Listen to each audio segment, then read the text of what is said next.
What we're talking about from Omar's talk last night and what we're talking about right now and what we're building a platform for is consequential to understand and live in this remembrance. La hawla wa la quwwata illa billah. There is no might, there is no ability, there is no power except with God. There is no way you will be able to do anything or achieve anything or be empowered unless it comes from God. And He allows the worst people to be empowered as a lesson to us. It is part of the test of life to see corrupt people have power. And what we do, we're not trying to take anybody's power. We're not trying to get any power. We're trying to live with the power, al-Qawi, the source of all power. So that is, I think, something that we need to reflect upon, because I think what I've learned in my years of being around so many Muslims from different places, oftentimes la hawla wa la quwwata illa billah is a angry rant that you make. And that's not what it was ever intended to be. So it's supposed to be this framing that reminds me I'm not in control. I have no power over anything but my own intentions. And as long as my intentions are good, I am in bliss. That's why the Prophet said, the treasure of paradise is in saying this statement. And when he says say or anything he's telling us to do, it has a spiritual wisdom and purpose and meaning behind it that we should be very attuned to. So there is no ability or power except for with God. La hawla wa la quwwata illa billah. So we're moving into the next talk, and that is attainable goals. We're going to look at two communities with very different experiences and how they have come a very long way from where they were when they came here. Let's acknowledge that there were a very spiritual people who probably were following prophets of old who lived here before anybody came from the Eastern Hemisphere. And when you look at the general practices and social norms that they had, were much more civilized than what has become of the West. It's important to know this as a fact.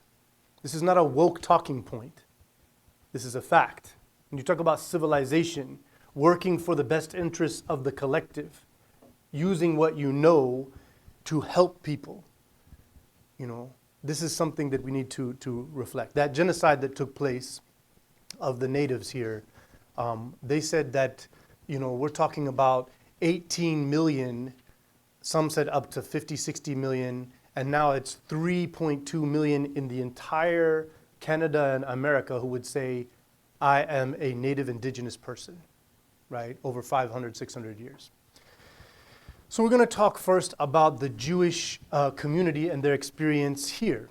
So when the Jewish community came to America, many people, a large body of people, were suspect of them, right? But they had one element at their favor, is that they were coming from Europe like other European migrants, and they were white-skinned, right? Some, when they knew they were Jewish, regardless of their white skin, immediately saw them as an inferior, separate race. But many of them had the belief that these people killed Jesus Christ. They killed our Lord and Savior. And many of them had the concern that these people control and monopolize wealth, they're loan sharks, they had all these beliefs about them. So what did they do? 1783, are you ready? The Philadelphia Jewish community established the first migrant aid society in the United States for all migrants. You see what they did? Everybody who's migrating here, we have a whole planned strategy to empower you and make your life easier and take you in and make sure that you have the means necessary to succeed. 1783. In 1784, Charleston, South Carolina, they established the first social welfare organization, which was looking out for those who are less fortunate, marginalized, and institutionally creating a foundational endowment for their best interests. And again, this was not just for them. So when we look at their development, and by the way, that's just the beginning. Obviously, you know now, Levine Hospital and all these things, you know, and everything. They've been building this, like a big thing for your average American person. And most politicians, I would say, in the House of Representatives. These people represent something very good for our country. They can't be evil, genocidal people. It's just not possible. You see? 1859, in November, the Board of Delegates of the American Israelites was organized. This was their first attempt to create a unified American Jewish organization. So they did that in 1859. The Civil War was 1860. So this is before the Civil War. They're strategizing what we're doing collectively here. 1932, the Council of Jewish Federations is established. So this is the Jewish federations are very powerful in and of themselves, right?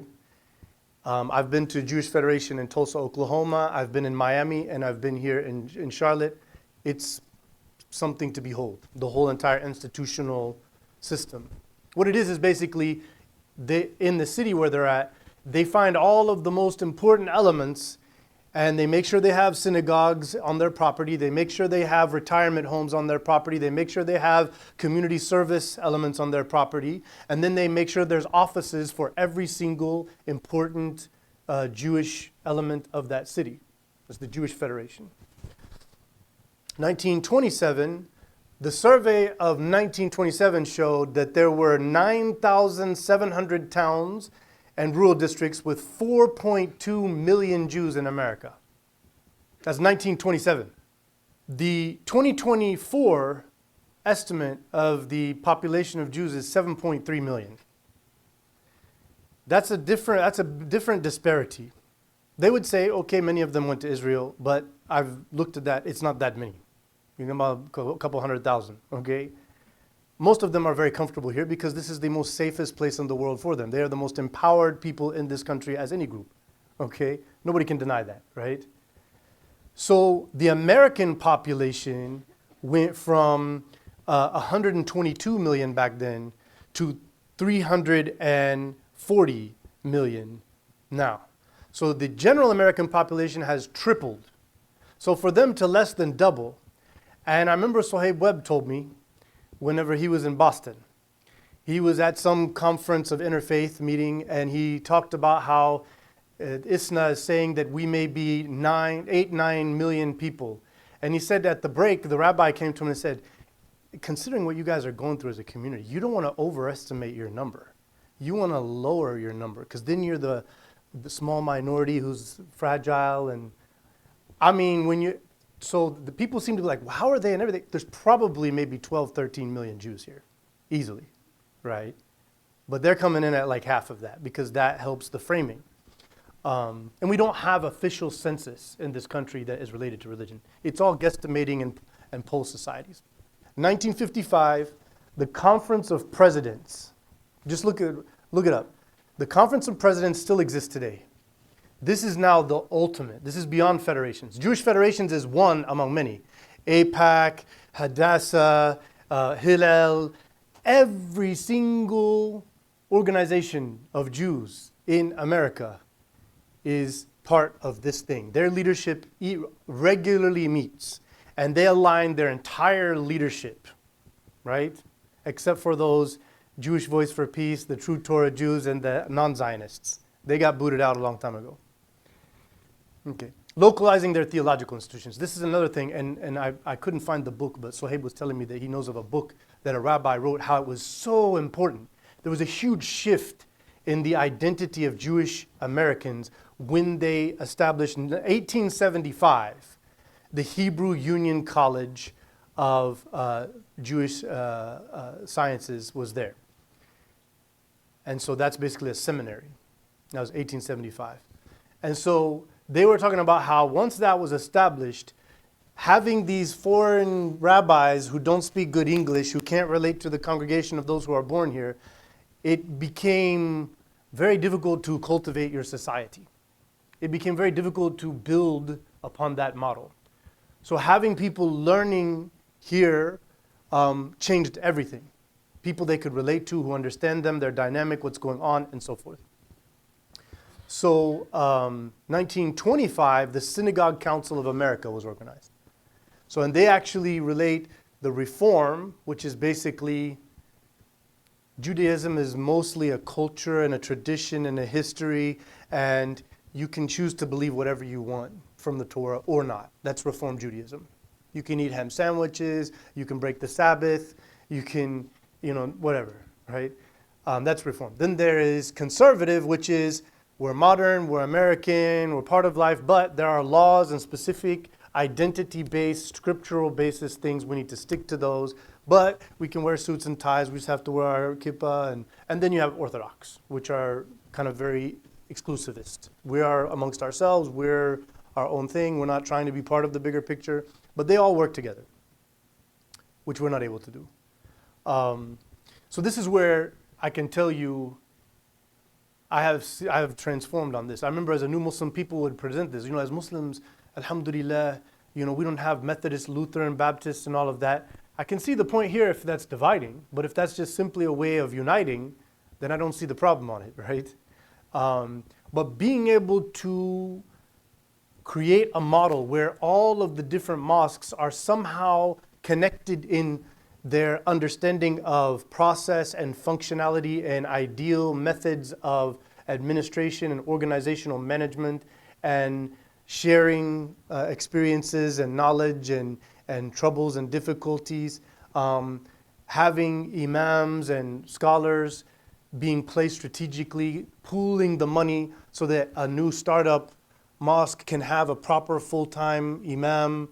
All of those things should happen, right?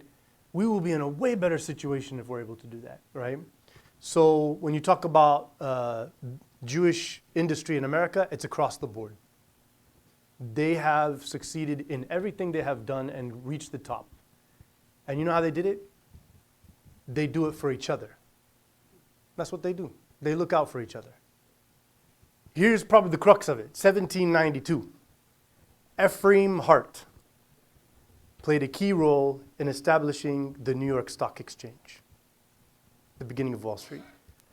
Ephraim Hart. Investment banking was their, not personal banking. Their banking was always institutional, And so Ephraim Hart was like, we need to do that for all corporations. Investment systems of collective support based upon market.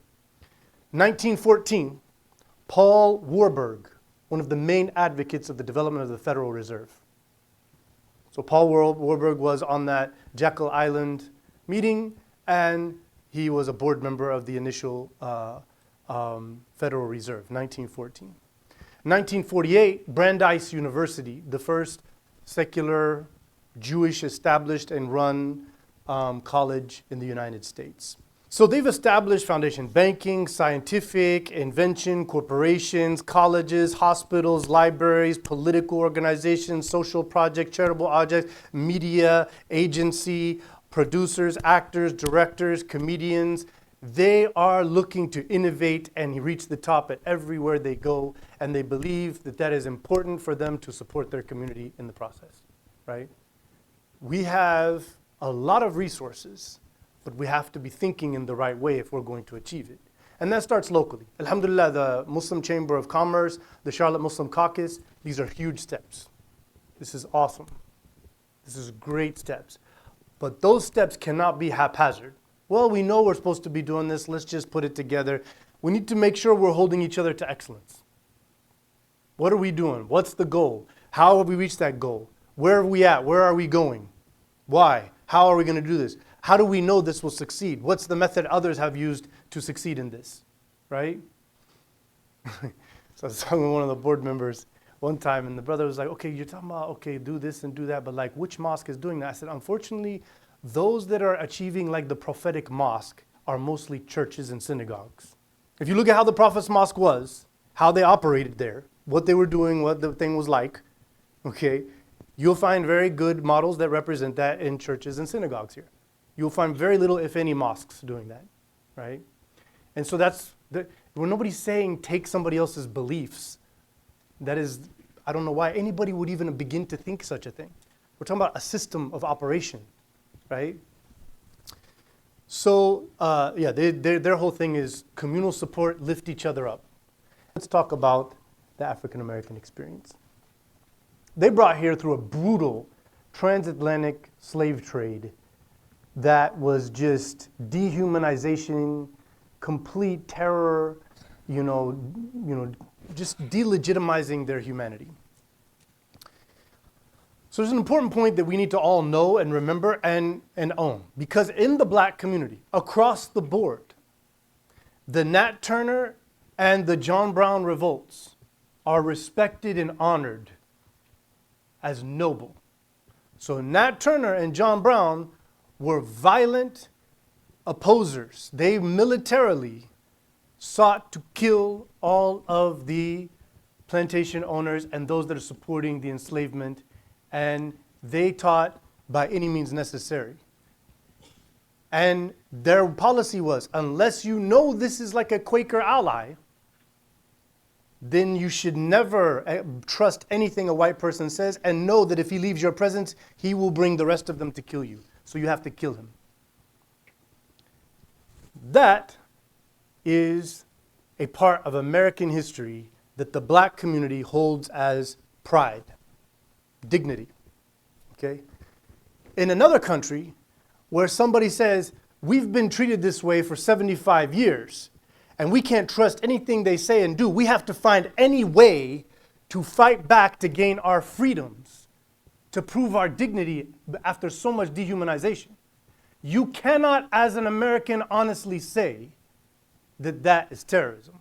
You know history, you can help people see things beyond the propaganda, right? Now, obviously, we're not saying that we're in a situation to fight.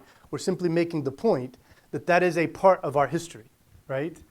So that's a very important part of their history, saying, let's find some way out of it. Let's be very strategic. There are so many things against us. Now, of course, we're not going through what the black community went through here. We're not even anywhere near such oppression. And they were willing to work out of what they worked out of and succeeded on many fronts, as we'll see. So for us in our very, very privileged state as American Muslims, to be like, oh, we can't, if we do, what will happen? This is completely self-defeating. This is self-hating. And so in the 1920s, they started to develop the unity movement and the self-reliance movement as a people. Because this is Jim Crow. Jim Crow are a set of laws that came about after the abolition of slavery, the 13th Amendment, and basically it was to permanently separate black people from white people in American society. It had some place in what is called the North, but very little. It was pretty much across the board in the South. Right? Here in North Carolina was a hub of that. So what you saw in that were unity movements. Now here's where you can see that institutionally, the American education system is intending to dumb us down. So I was raised in Oklahoma, in Tulsa, Oklahoma, okay? From 2 years old, okay? I went to Oklahoma history class. I went to Tulsa history. We never heard anything about a Black Wall Street. Never. But as a teenager, in my Jahiliyyah, I visited Greenwood and North Tulsa. It's the place where gangs, drugs, prostitution is very rampant, 95% black. It looks to be the most dangerous place you could go, the most poverty-stricken place you can go. But in the 1920s, it was called Black Wall Street. I learned about this in the year 2012, after being Muslim for, 13, 14 years.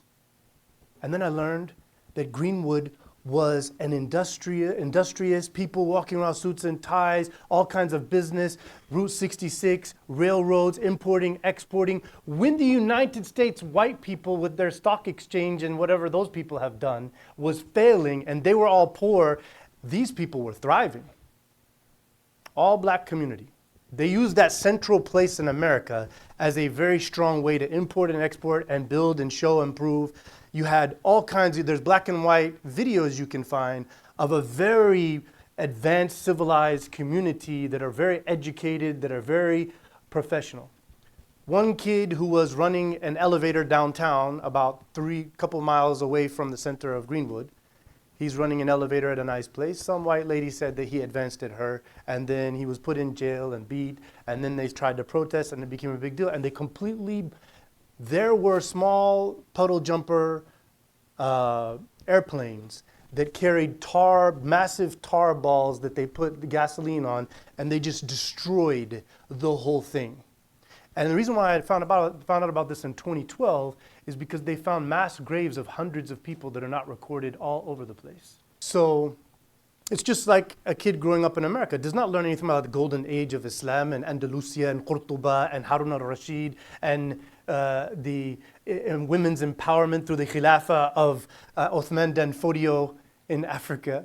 They don't read anything about that at all. But these are very important, amazing parts of human history that you should be learning. It's intentional. There's not conspiracy theories. It's all intentional, right? So going back to our previous point, know that there are active plots against your ability to thrive, and knowledge is the key to get out of it. Ignorance is imposed. So they mastered law. 1800, Charlemagne was his name. He was born a slave in Louisiana. He graduated from Harvard Law, okay? And he then went to go argue a case in the Supreme Court, and he argued Plessy versus Ferguson when he became older. Shirley Chisholm, raise your hand. There's a Netflix movie, Shirley. You should watch it. It's amazing. She became the first black woman to be elected to the United States Congress, 1968. Right after they got the right to vote, and the Civil Rights Bill was there, and the rights were instilled, she came up. She was a teacher. But she was a tough cookie. She didn't care what anybody said. And in 1972, she ran for president of the United States on the Democratic ticket. And her whole campaign was unbought and unbossed. And she said, all those people are bought and paid for by the corporations. 1972, guys. And one of the KKK-affiliated Republican right-wing guys who mocked her and everything ended up unifying with her at the end of the story. And she goes and he gets cancer or something and visits him in the hospital, and he praises her and everything. And on this point, knowing people with different backgrounds and just getting to know people, Best of Enemies is another show you should watch, where a black woman and a KKK leader become best friends, and they live out their life campaigning for peace in America. Why was I had to learn that from Netflix in like 3 years ago in COVID? Like, why didn't I learn that in school? That seems like a very important, but they don't want you to see this communal empowerment stuff. That's a threat to a system. Patricia Roberts Harris, first black woman to be Dean of Law at the School of Howard. She became a cabinet member under 3 different presidents. She was the ambassador to Luxembourg, Secretary of Housing, Secretary of Urban Development. Patricia Harris, so these people said, you know what? Even though they're saying we're not human, even though they're saying we can't achieve anything, I'm going to work hard and believe and do this thing. And the fact that it happened shows that any one of us can be whatever we want to be. You see the point here? Do not belittle yourself for one moment. Don't think, oh, well, you know, we're a Muslim, oh, I've got to do this, or that's what's going to happen if you try this, or they're never going to let you do that. You know, I remember when Ilhan Omar first spoke up about it's all about the Benjamins, certain characters told me, oh, she's done, her political career's over. Some very expert people whom we know. Her political career's over. So we're on time now. Okay, so let's get to the end here. George Washington Carver, amazing inventor, agricultural scientist. You know, Booker T. Washington, the founder of the Tuskegee Institute, the great black college that has put out so much scholarship. Theodore Roosevelt brought Booker T. Washington into the White House as a dignitary. The first time a black person was brought in as an equal with white people. That was 1901. W.E.B. Du Bois. You have to read. If you don't know about James Baldwin, read about James Baldwin. You have to read James Baldwin. You have to watch his oratory mastery. His mastery of those who are his enemies. His ability to turn the tables on them. Him and Malcolm X were very similar. He says Malcolm X was more move the people. James Baldwin was, you think that you have power. My intellectual status cannot be stopped. Your power is a matter of money and influence. My power is knowledge. That's James Baldwin. Malcolm X, by any means necessary, we have the right to be black Muslims in this country. And the black people need to have their rights. Okay, so let's kind of sum up where we're at right now.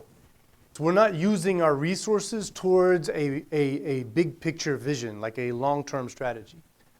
The point of being American Muslims is not to discredit or disrespect anybody's cultural heritage. That's a beautiful part of who you are.